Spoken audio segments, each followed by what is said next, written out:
Oh, come on, church. Oh, come on. You can do a little bit better than that.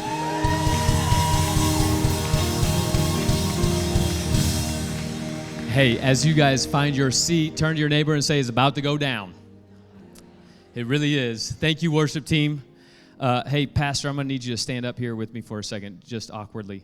I don't know if you guys know this or not, but Pastor's brother, Daniel, you guys know Daniel, right? We love Daniel, don't we? Daniel, every single week, comes and prays for whoever speaks, and he's not here this morning, so I'm going to FaceTime him because I am rattled that he has not prayed for me before I speak, and we're just going to let this be awkward. You okay with that? All right, and we're going to do some interpretation because we might need it. Well, we're going to FaceTime him right here. You ready? You guys going to give him a little shout of praise when he picks up? Hopefully he doesn't have clothes on because that's always fun. Hey. Daniel, whoa, oh, little longhorns for the baby. Hey, you're not here and you didn't pray for me. What's up with that? All right, no cussing, but I need you to pray, all right? You're going to go into the microphone. You're going to pray for everybody. You ready? All right, let's go. Pray. Father, you're preach. You're in your man, home, house. Or me and it. You, these, you in your man house this morning. You in your man home. My man, he funny guy. Now, in my man, my guy in your breed morning. Awesome. You're a man, buddy. Thanks, Daniel. We love you, buddy. See you later. Okay, now I'm prayed up, so I feel good. I don't know if you know this, but Daniel hears more from God than anybody I've ever known. So he said, you, me, and D. Hey, that is a gift for you.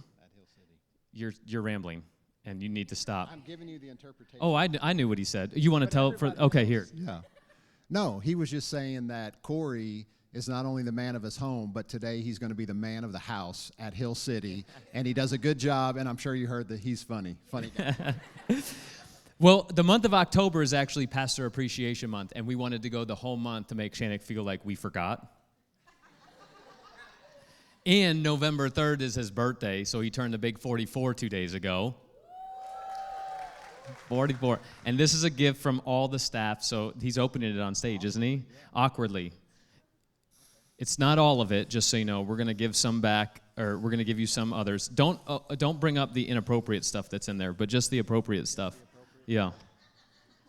Because we like to have fun as a church, so there's some, as my kids say, some sus stuff. Oh, look at that. To do more work. We got stuff breaking off all over this church. All right, get this off the stage. Can we give our lead pastor, some appreciation? We love you, Pastor Shannick. I don't know. I'm so grateful for a lead pastor who is super confident to be able to have such an amazing team around him. And I'm just, man, we are blessed here at Hill City. Come on, we might be a little church, but nothing on the stage is little. Man, I was talking about our worship team, by the way. I'm little, but it is what it is. All right, we're starting a brand new sermon series, and we are calling it Navigating MINDfields. And I think this is a timely message. We're going to be talking about this for the next 7 weeks because we are going to be collectively around some people that trigger us. Come on, Thanksgiving, Christmas. If they're sitting next to you, act like your family don't have poop that stank. You know what I'm saying? We're a fun body of believers in this place, just so you know, so you're offended by poop. That was the edited version of what I wanted to say. So, we got family dysfunction, don't we? And I think it's time that we admit it. Because if we don't admit it, we can't work on it. If we can't work on it, things don't change. And then Thanksgiving and Christmas become holidays that we don't look forward to. Navigating MINDfields. We're going to talk about some tough issues. I'm going to give you some tools this morning. But I promise you, the tools might be good in and of themselves. But if you don't do some emotional work on yourself, then nothing is going to change within your family and within the culture that you're creating within your family. In fact, let's talk about culture. Pastor Shannick and Britt and some people were in Aruba the last couple weeks, and I was cussing at them all the time because of it.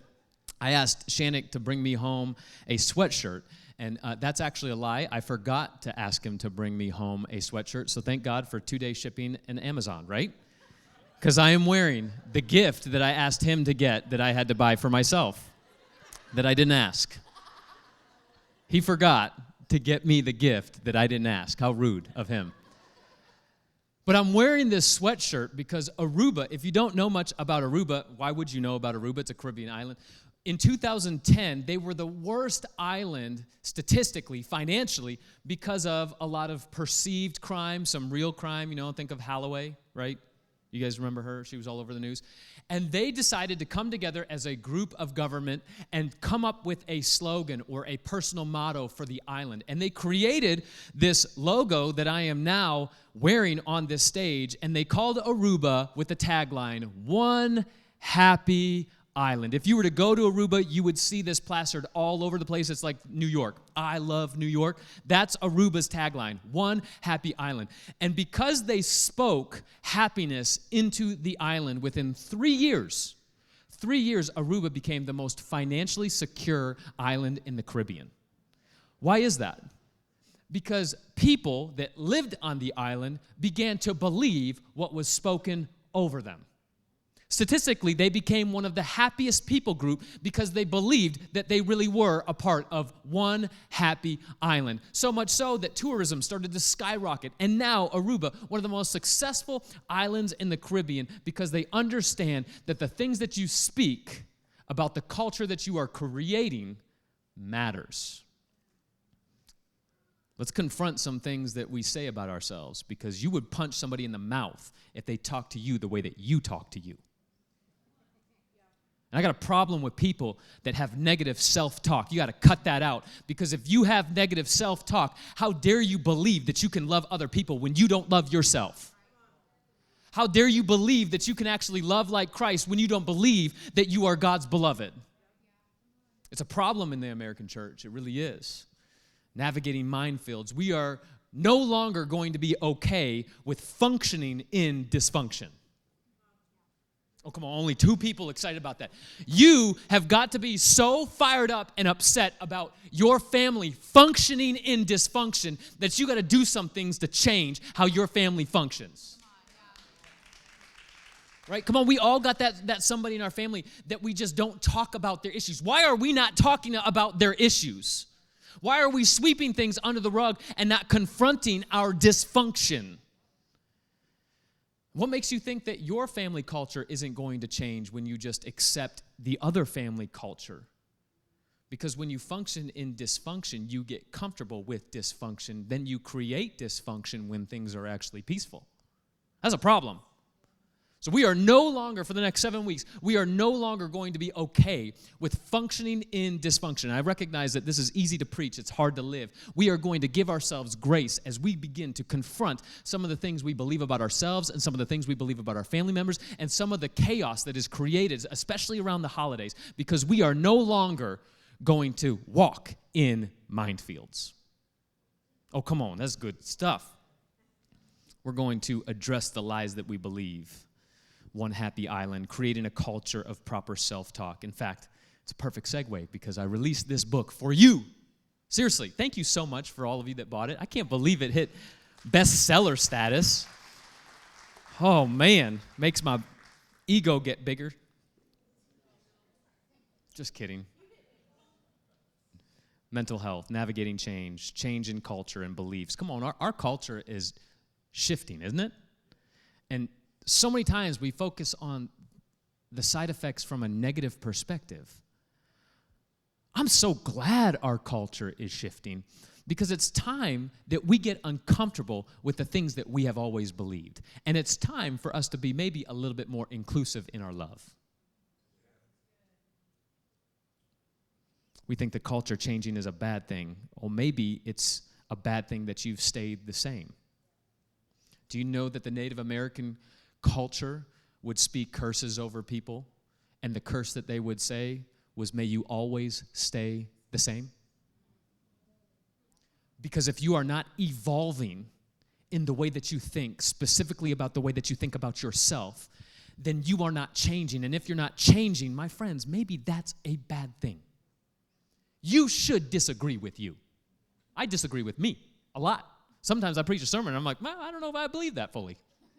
So if you're frustrated by some of the things I preach, welcome to the club. Sometimes I am.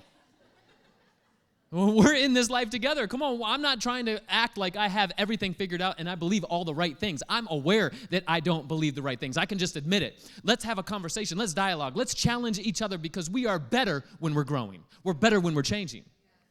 We got to navigate some things. We got to navigate our mind, navigate the way that we think, specifically about ourselves. Dressing how we think and feel. Proverbs 23:7, it's the theme of this entire devotion. It says this in the NASB version. It says, as a man thinks within himself, so he is. And this is gender neutral, okay? As a man or woman, as you think you are, the things that you believe about yourself become true. So if you don't think that you're good enough, you'll live not good enough. If you believe that you're just a dirty, rotten sinner, don't be surprised when you just live like a dirty, rotten sinner. But when you can shift and know that you are already the permanent righteousness of Christ, man, your life changes. 2 Corinthians 10:5 says it this way. It says, take captive every thought and make it obedient to Christ. It says, we demolish arguments and every pretension that sets itself up against the knowledge of God, and we take captive every thought and make it obedient to Christ. I love that verbiage, take captive, because you cannot control all the thoughts that you have, but you absolutely can control the thoughts that you hold on to. So you're going to be in this frustrating season. Oh, man, I wonder what they said. I wonder what they meant. I wonder what they believe. I can't believe they think about me like this. And those thoughts are normal. You're human.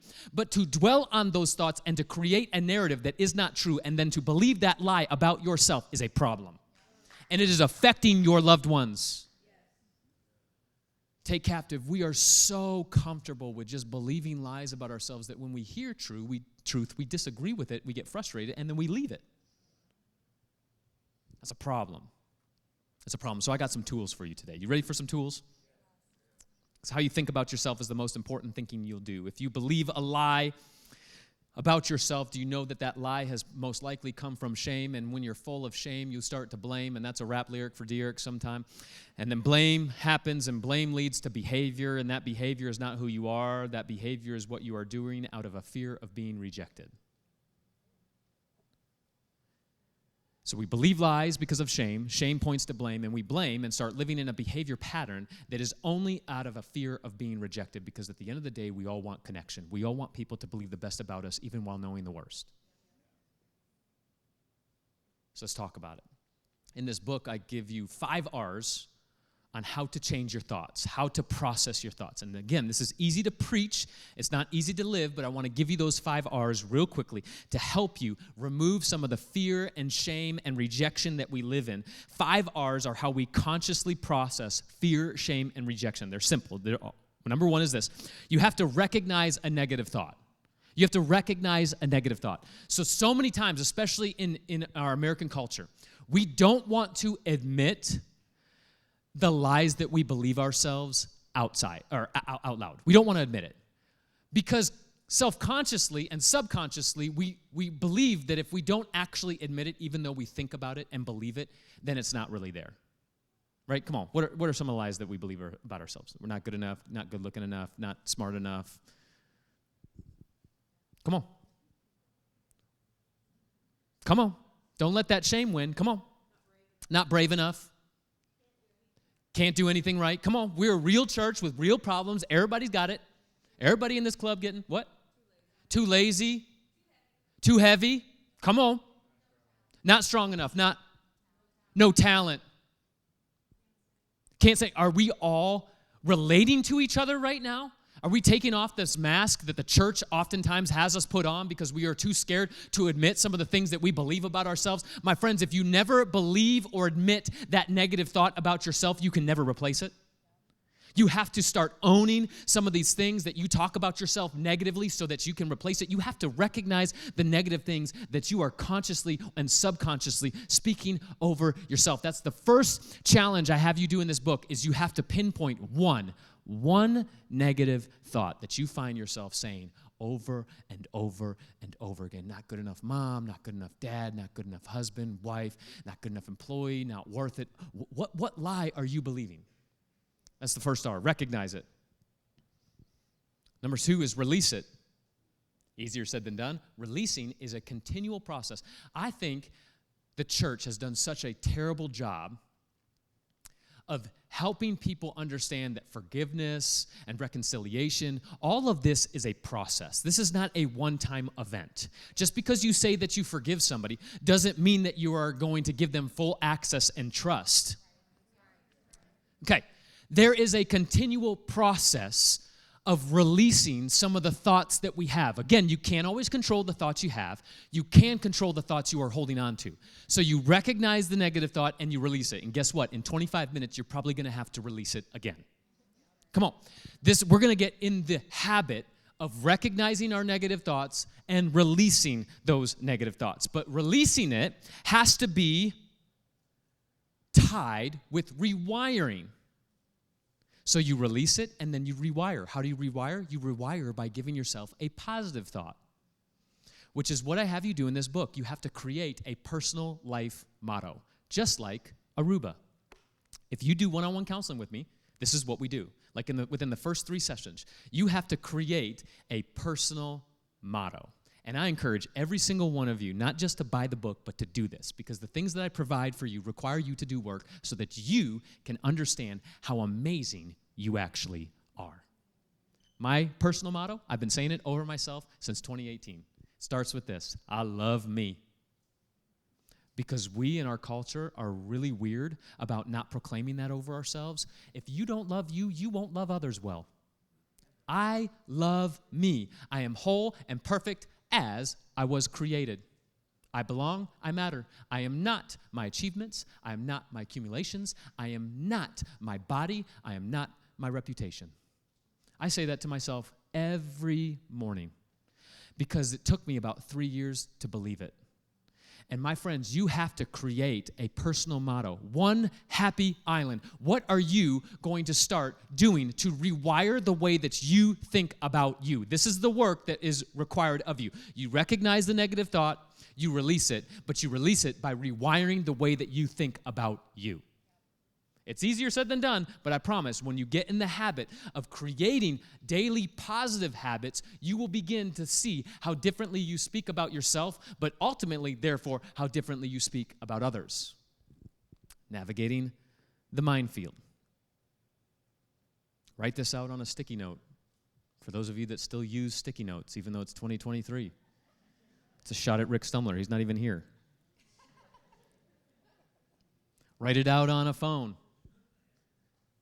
Write it in a personal reminder that, you know Siri's amazing. You can set reminders like every hour to remind you of something positive, and Siri will do it for you. Hey, Siri, tell me something positive every hour on the hour. Okay, whatever. The fourth one is this: redevelop your habits. Now, not just your thought habits, but also your physical habits. My friends, why do we not care about the things that we are doing on a regular basis? Why are we okay with living in autopilot? It's a problem. And I recognize this because I can easily drive to work and not realize how I got there.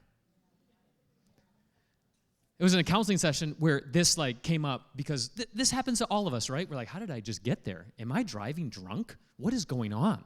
You're like, no, I'm just on autopilot and I'm cruising. So I challenged myself. I try to recognize something different on the exact same ride I drive every single day.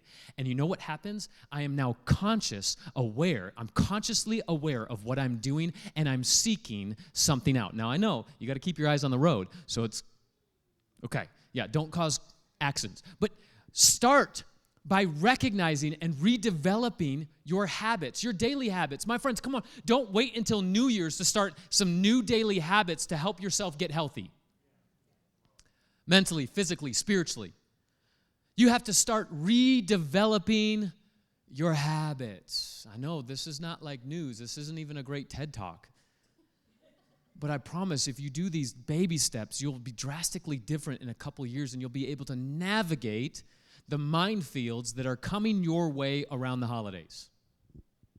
redevelop your habits. Write out your weekly schedule. Write out some goals. If it's not written, it's not real. Challenge yourself to be generous. Don't just have good intentions, because your intentions mean jack squat if you don't follow through. I don't want to be a man of good intentions.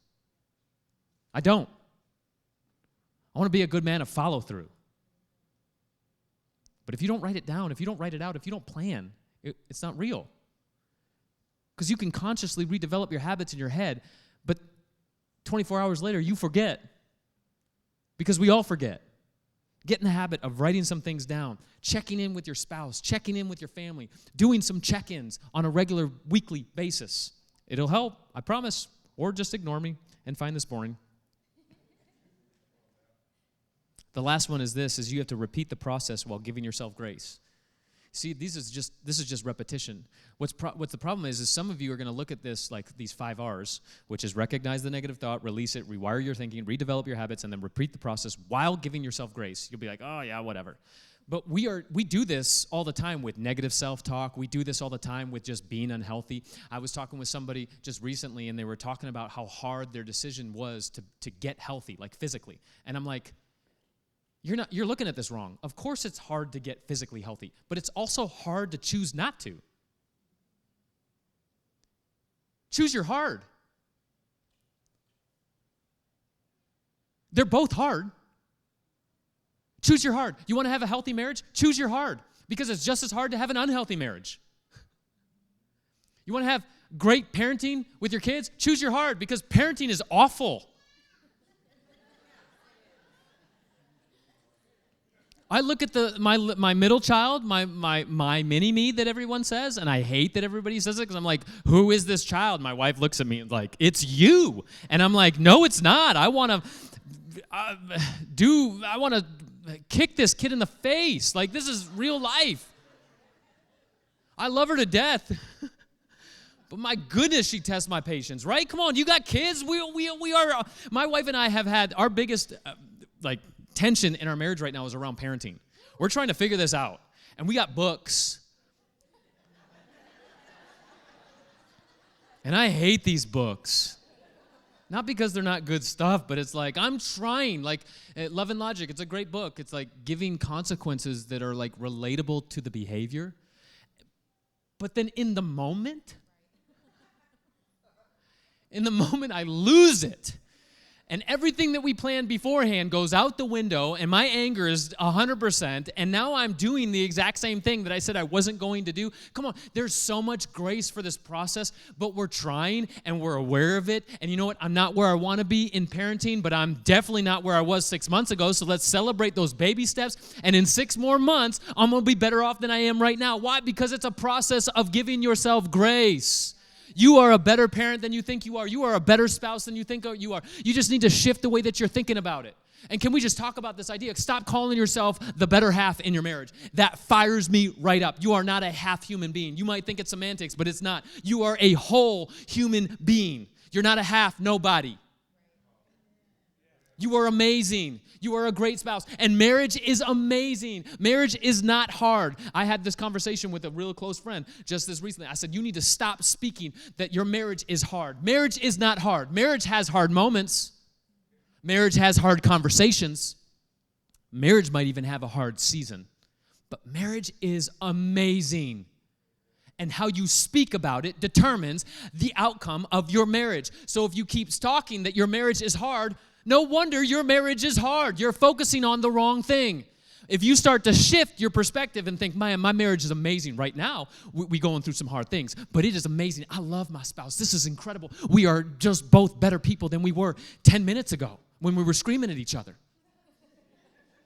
Isn't it so amazing? Forgiveness, man, you forgive so quick. Julia forgives so quick. I do not. I am no offense to women, but I am the woman in our marriage. I want to talk about it. I want to feel, oh, you're in here, right? I didn't even know you were here. I was talking about our marriage. Well, row the boat backwards. Oh, man, my wife is amazing.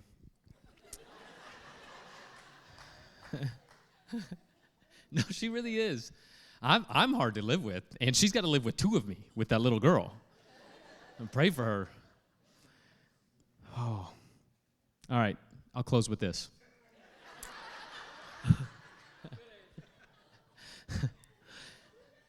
So in the book, I talk about one of my favorite stories that happens in number 13. I've preached this before. Numbers 13, if you're familiar with the story, it's the story where the 12 spies of the tribes of Israel are going to go into the promised land to scope out the land that God said was already going to be theirs. In fact, Numbers 13, verse 2, in this chapter, it says this. It says, God was speaking to Moses, send some men to explore the land of Canaan, which I am giving. Pause, which I am giving. If you actually look that up in the Hebrew, it's actually written in past tense. So in the English, I am giving, it's written in the past tense. In other words, God was saying, hey, go explore the land that's already yours. In fact, this phrase, that the promised land was going to be theirs, is said over 170 times before this moment. You would think with that knowledge that this story would end differently. And how many times has God said something to you in past tense that is already yours that you are refusing to believe? You're loved, you're valued, you are already forgiven permanently, regardless if you don't confess it or not, which we talked about 2 weeks ago, spicy dicey. He fast forwards, right? The 12 spies go out and they come back, 10 come back with a negative report, and they're like, no, we can't go do it. Those dudes are huge. They're jacked. They got six packs. The women were washing clothes on their abs. Like, what is going on? We can't do that. That's the Cory Rice interpretation. Verse 33, when we saw that word, look at what they said. I talk about this a lot, and I talk about this in the book because it's important. We seemed like grasshoppers in our own eyes, and we looked the same to them. Pause. Keep that up there. Now, obviously, we're talking about metaphors, right? You don't think that they actually thought themselves to be like a grasshopper, literally? Okay. Welcome to the Bible. We don't worship a lamb. Okay. Okay. Were they grasshoppers metaphorically? Why? Because they spoke it over themselves. Were they grasshoppers? No. The words that you speak about yourself matter. Again, if you are going to walk around this life believing the worst about you, even though your Creator disagrees with you, someone's wrong, and it ain't God. And if that's a continual thing that happens in your life, someone's got to break that habit, and it's not going to be God because He gave you the ability to think differently about who you are. You got to be sick and tired of being sick and tired. And what's going to happen? What's going to change? Your perspective, your emotional work has got to start getting a healthy perspective of who you are. If you want to navigate minefields, it doesn't mean that the minefields are going to disappear. It's a clever phrase. It's a clever sermon series. Guys, it's not about removing minefields. Minefields will always be there. It's about how you deal with what triggers you. How you respond, how you react. My friends, if you are still bothered by the same family issue, that's on you.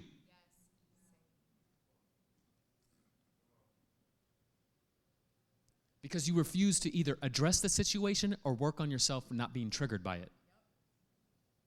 You wonder why there's no growth. I just expect other people to change. You're not changing. Why would you expect other people to change? When you view yourself like a grasshopper, that's how you'll live.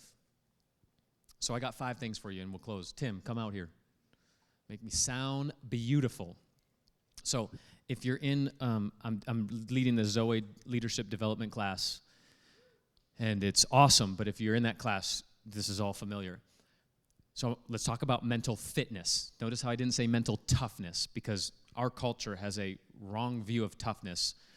And toughness is relative, right? It's different based on how you view it. So mental fitness, right? We're all on a fitness journey, and we all start at a different level, and that's okay. So let's talk about some mental fitness that you need to start doing in your life. So people are like, Cory, tell me how to live. I'm not that type of a preacher, but I will give you some tools to start developing some mental fitness in your life. You ready for this? Number 1, mental fitness starts with empathy for yourself, requires vulnerability, and fuels courage. Don't expect to be an empathetic person if you're not empathetic towards yourself. You have to start believing the best about you. You have to start aligning with how your Father views you, and He is well pleased with you. Well, how can He be well pleased with me? Do you know what I did last night? His love is unconditional, my friends. It's better than you think it is. It starts with empathy for self, requires vulnerability, and fuels courage. Number 2, mental fitness thrives with a speedy recovery time. Okay? Mental fitness thrives with a speedy recovery time. This is what I mean by this. Think of like a golfer or a tennis player. They teach you that how you recover mentally is the most important thing for an athlete.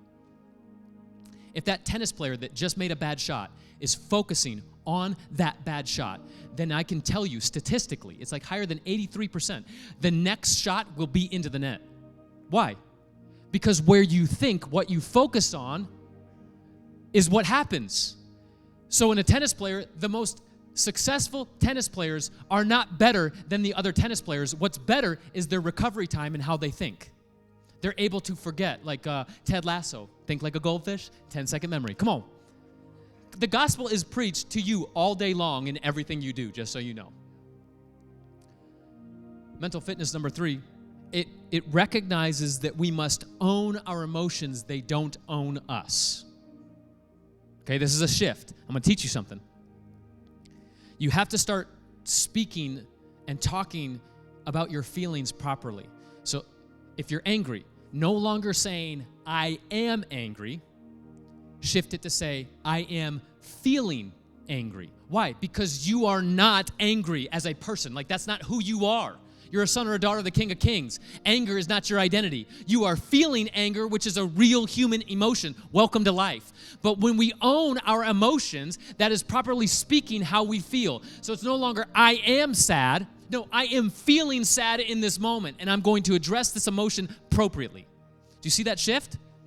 It matters. You don't think it matters? That's just semantics. It's not semantics. Trust me. I'm in the counseling world. It's not semantics. Because some of you don't know how to properly address your own emotions, and you wonder why you're constantly acting out. What you believe about yourself is what you live. Number 4 is this. Mental fitness understands that people are not the problem. People have problems. You know that person that you can't stand to be around tomorrow when you go to job? And some of you who are homeschooled, you know who I'm talking about?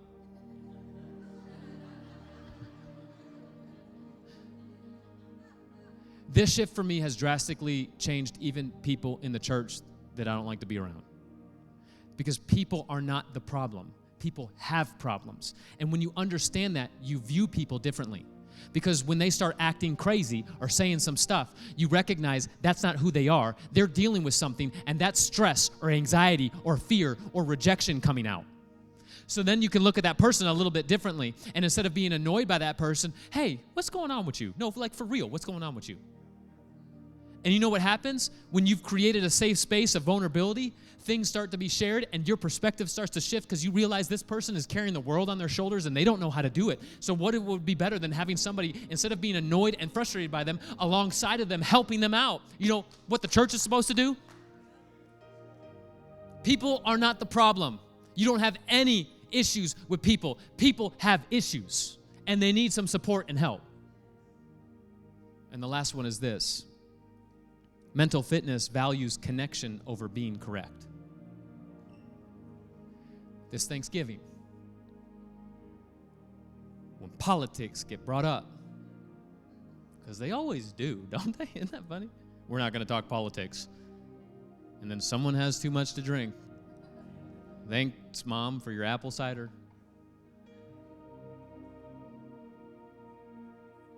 We're valuing connection over being correct. You know how different your life would be if you stopped trying to be right and you cared more about connection than being Mr. or Mrs. Right? A poet in the 1600s, John Milton, says this way. He says, the mind is its own place and in itself can make a heaven of hell or a hell of heaven. Why? Because your brain, your mind has power. And if we're being honest, every single one of us in this room is seeking connection. We want to be valued. We want to be liked. We want to be loved. And if we were a little bit more honest about where we were emotionally, physically, mentally, spiritually, maybe we could connect more with souls because we put down our mask and recognize, hey, my life ain't great right now and I need some help. Can you help me out?